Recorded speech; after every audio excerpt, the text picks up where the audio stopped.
caminho da nossa vida espiritual, reconhecendo a nossa própria fraqueza, nós precisamos de força. A força que vem do alto, que é a graça de Deus.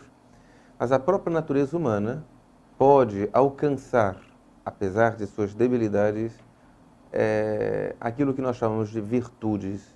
As virtudes, não as teologais, aquelas infundidas por Deus, as virtudes humanas, as virtudes cardeais. A palavra virtude vem do latim virtus, significa força. A virtude é um hábito bom, que nos dá força para fazer os atos bons a ela referidos. O hábito é esta capacidade de realizar atos com certa facilidade, rapidez e docilidade. Temos um hábito quando nós conseguimos fazer isto. Por exemplo, uma pessoa que tenha o hábito de acordar cedo, ela consegue, com certa facilidade, docilidade e rapidez, fazer aquilo. Se aquilo já se tornou uma conaturalidade para ela realizar aqueles atos, aquilo já se tornou um hábito. E uma virtude é um hábito bom. E nós, no caminho, no progresso da nossa vida espiritual, precisamos não só fazer atos bons, mas termos esses hábitos bons, que são as virtudes. Não é a mesma coisa ter hábitos do que estarmos adestrados. Os animais podem ser adestrados e o homem, pela nossa parte animal, também podemos ser adestrados. Este é o grande perigo na nossa vida espiritual.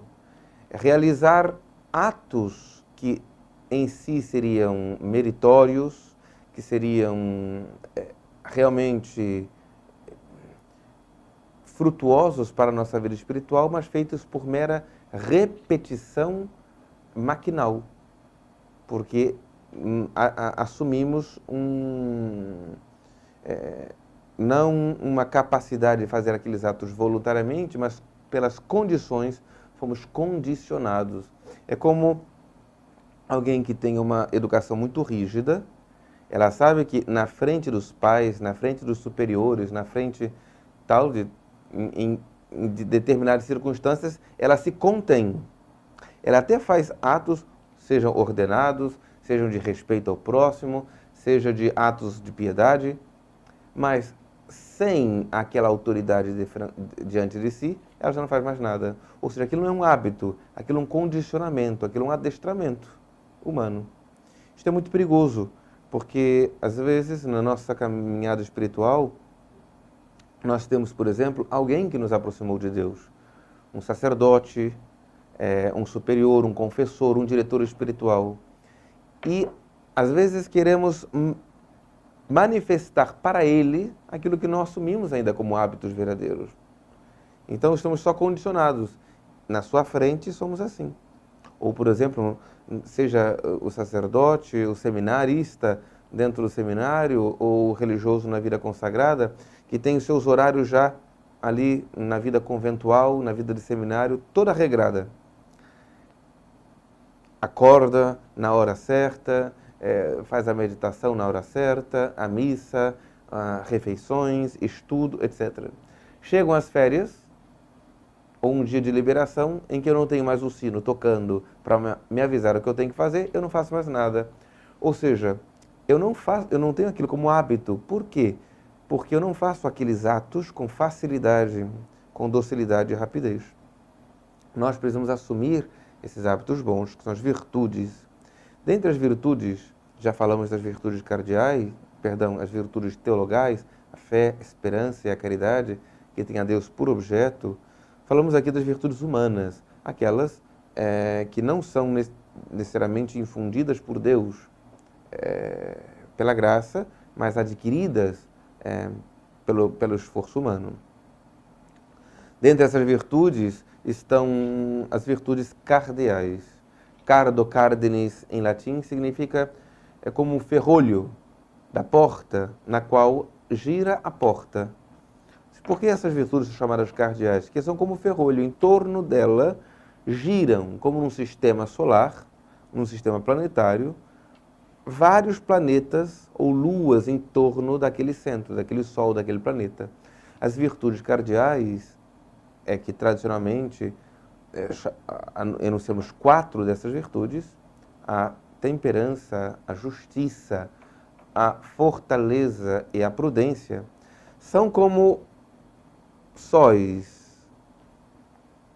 em torno do qual giram vários planetas, que são as virtudes que giram em torno delas.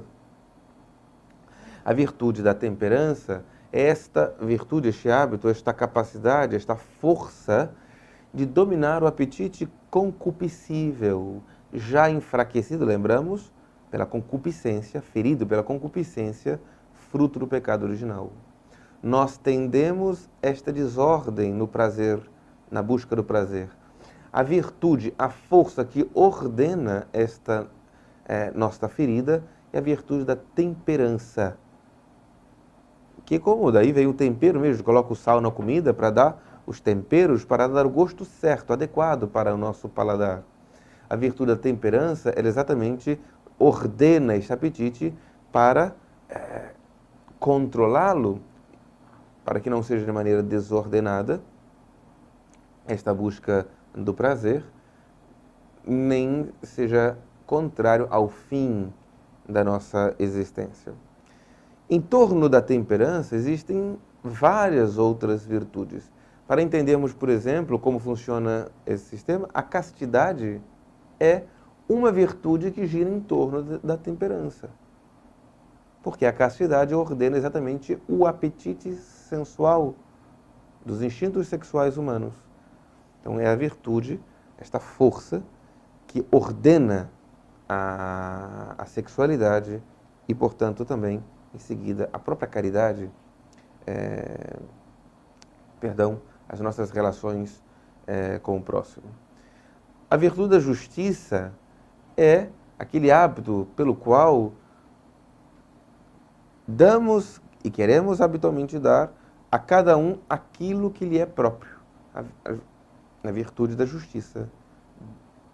Dar a cada um aquilo que lhe é próprio. Bom, em torno da virtude da justiça, existem várias outras virtudes, vamos dizer assim, planetárias, que giram em torno dela. Dentre elas, a virtude da religião. O que é a virtude da religião? É a virtude com a qual nós damos a Deus o culto que lhe é devido. Ora, se a justiça dará a cada um aquilo que é seu, a virtude da religião é dar a Deus aquilo que lhe pertence. A virtude da piedade é dar aos pais e aos superiores a reverência que lhes é própria, que lhes é devida. A virtude da fortaleza, que é esta capacidade habitual de suportar o mal, ou seja, não sucumbir diante do mal e perseverar na prática do bem. Esta é a virtude da fortaleza. Uma virtude, por exemplo, que gira em torno dela é a virtude da perseverança. A perseverança na fé, a perseverança nos bons propósitos, a perseverança em tantos outros aspectos da nossa vida, são as virtudes, vamos dizer assim, derivadas da fortaleza, a magnanimidade, por exemplo. E a prudência, que é esta ordenação do intelecto para a realização, para alcance do fim. É a virtude humana acima de todas as outras. Esta virtude, ela leva consigo 3 elementos importantes: o conselho, o juízo e o império. Para sermos prudentes, nós precisamos pedir conselho. A primeira coisa é estudar. Estudar sobre aquilo que é devido a nossa, por exemplo, como nós estamos fazendo, sobre a vida espiritual, sobre os princípios morais da nossa vida. E então, este é o conselho. Em alguns casos mais difíceis, ou se eu estou iniciando ainda na vida espiritual e não tenho muitos conhecimentos morais ou espirituais, eu vou consultar também outras pessoas mais experientes, mais sábias, que possam me ajudar a fazer um juízo, que isso ninguém pode fazer em meu lugar. Com os elementos do conselho, eu faço um juízo. E este juízo deste juízo faz o império. Faço tal ato. Mesmo que seja este ato, dizer, este império, agora é não fazer nada, é recuar, é voltar atrás, etc. Essas virtudes podem ser alcançadas, ou poderiam ser alcançadas, pelo simples esforço humano. Mesmo sem a graça de Deus, alguém pode entender que existam estas virtudes. Os filósofos antigos, antes de Cristo, sem conhecer o Cristo, eles chegaram ao conhecimento das virtudes. A ética nicômaco de Aristóteles nada mais é do que uma ética de virtudes, ao afirmar a necessidade dessa virtus no hábito, na nossa ação. Mas o que eles desconheciam era a profundidade do que o pecado original fez com a natureza humana e a necessidade da graça para perseverarmos no bem. Como nós sabemos que a ferida é muito grande, sabemos também que é muito difícil alguém alcançar as virtudes pelas próprias forças, mas mais difícil ainda que alguém alcance, é perseverar nelas muito tempo. Por isso nós precisamos da graça de Deus. Então, com a graça de Deus, Deus também nos infunde essas mesmas virtudes, mas sobrenaturais. Então, alguém que esteja batizado, esteja em estado de graça, ele, além de ter, se as tem, a virtude da temperança, da justiça, da fortaleza e da prudência, eles têm também a virtude da temperança sobrenatural, da justiça sobrenatural, da fortaleza sobrenatural e da prudência sobrenatural. A graça de Deus nos fortalece no exercício das virtudes. A graça supõe a natureza. Ela não destrói, nem aniquila, nem ignora. Ou seja, eu não posso contar simplesmente com a graça sobrenatural, a prudência sobrenatural, se eu sou uma pessoa impetuosa. Ou seja, eu não busco o conselho nunca. A minha soberba me faz dizer, eu julgo os meus atos, eu não preciso estudar, não vou consultar ninguém.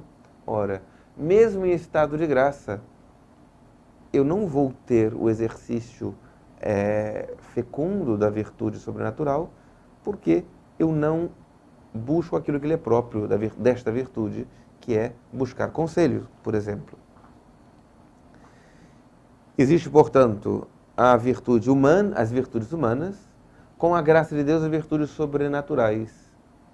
Mas, acima disso tudo, estão os dons do Espírito Santo, que nos fazem agir ao modo divino, a diferença das virtudes que nos faz agir ao modo humano.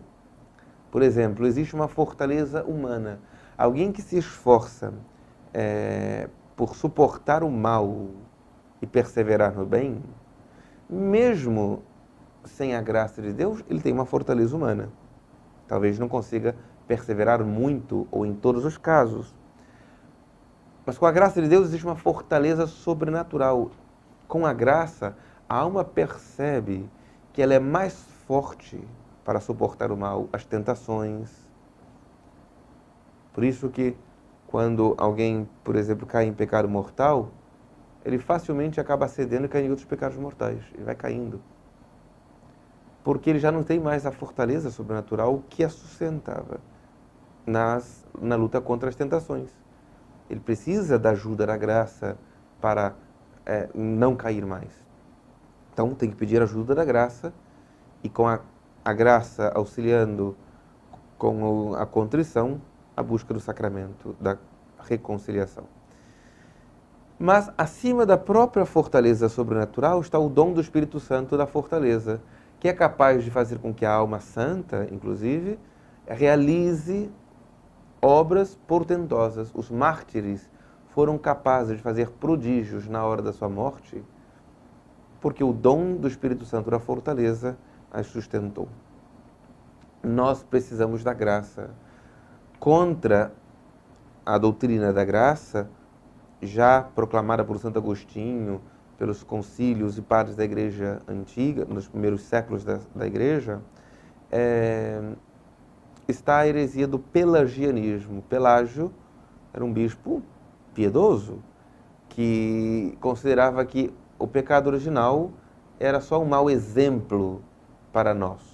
Ou seja, se eu quero ser bom, basta querer, e eu serei.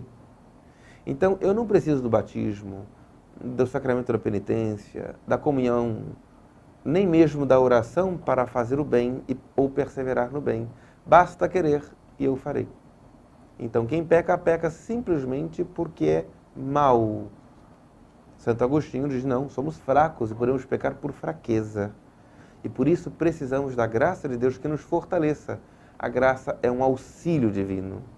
Então, desconsiderando a doutrina da graça, na vida espiritual, poderíamos ter uma imagem equivocada do que temos que fazer na nossa vida. Pareceria que nós temos que ter um currículo impecável ou uma ficha limpa. E, portanto, eu tenho que me esforçar para fazer eu sozinho tudo aquilo que é necessário para me transformar num santo. Só que não é bem assim. Eu preciso da graça de Deus, eu preciso da vida sobrenatural que nos vem pela oração e pelos sacramentos. Neste caminhar, nós nos esbarramos também com o nosso defeito dominante. O defeito dominante é esse defeito que nos, contrário a uma dessas virtudes, por exemplo, cardeais, que cada um terá o seu, por isso é muito importante o autoexame. E perceber qual é o defeito dominante, aquele pelo qual a minha alma afunda. Sabemos que a impaciência e a luxúria são as duas forças mais poderosas que temos para nos levar para o mal. A fraqueza exatamente nos feriu aí. Mas, dependendo de cada um de nós, ela surge por um ou por outro aspecto. Seja, por exemplo, pela preguiça de um lado, seja pela soberba do outro, seja pelo medo de um lado. Qual é o defeito dominante? Ou seja, este defeito dominante pode até não ser em si um pecado ainda atual, mas é aquela predisposição que me puxa sempre e cada vez mais para o pecado. É muito importante na nossa vida espiritual saber que temos que buscar estas forças, lutar. Aí entra essa luta ascética para buscarmos sermos virtuosos, imitar a nosso Senhor Jesus Cristo, olhar para a vida dos santos e imitá-los para sermos virtuosos, mas descobrir também onde estão nossos vícios, ou seja, hábitos maus ou defeitos que nos acompanham há muito tempo e descobrir qual é a raiz de todos esses defeitos. E chamamos essa raiz de todos os defeitos de defeito dominante. Então, na nossa batalha espiritual, na nossa vida espiritual, um momento importante da via purgativa, da nossa vida espiritual, é a luta contra o pecado, a luta contra os nossos defeitos, para em seguida começarmos a imitar nosso Senhor Jesus Cristo, imitando suas virtudes.